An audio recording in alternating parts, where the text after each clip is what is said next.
Hey guys, welcome back to the channel, and today we would be solving this daily Leetcode challenge.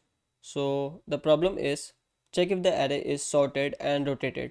So you can go to this problem statement, but what it basically says is we are given an array of integers and we have to return true if this array was initially sorted and then it was rotated for some number of positions, and we have to return false if this is not the case. So let's go through the examples. So let's take this first example.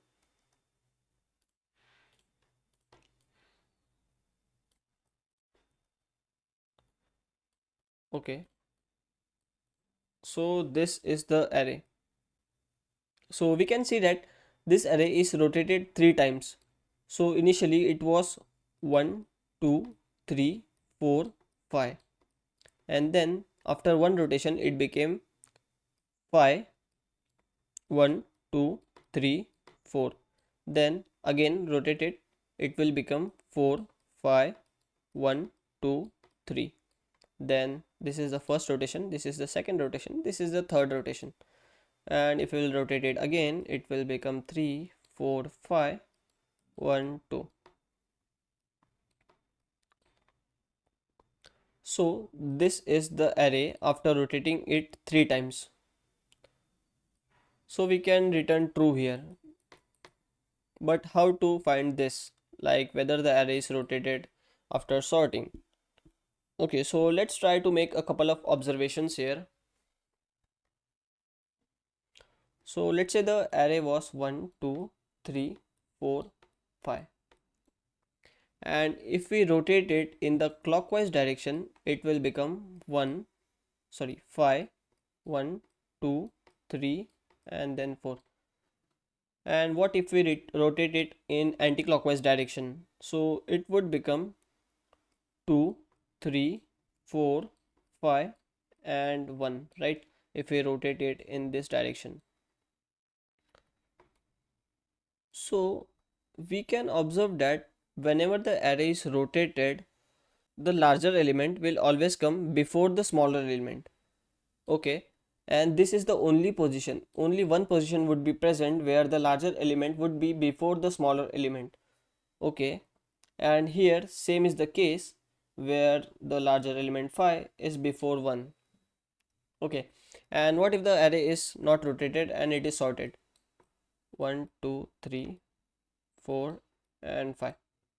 Okay, so in this case there will be no larger element before the smaller element, and in this element there will be no position where a smaller element is placed after a large element. Okay, so we can simulate this in code. So we have to just iterate through the array and check how many small elements are placed after large elements. Let's go to the code. So let's keep the track of the length,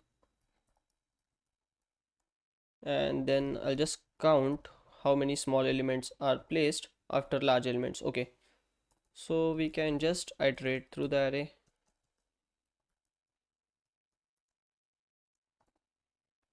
Now what we have to check, if some small element is placed before the large element, right? If this is the case, we will just increase our count, and if at any point our count becomes greater than 1, then we can just return false, else we can return true. Now here what we are checking is if the next element is less than the current element, right? So we would be in a case where we would be having some array. Let's say the array is 1, 2, 3, 4, 5, and if we are at this last position, then we have to check if the next element is smaller than this current element, right? So the next element in this case would be the first element.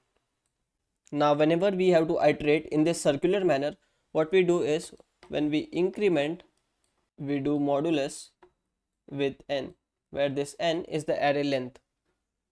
So here we will do the same, I plus 1, I plus 1 mod n. So Let's submit this. Let's run this first. Okay, so let's submit this.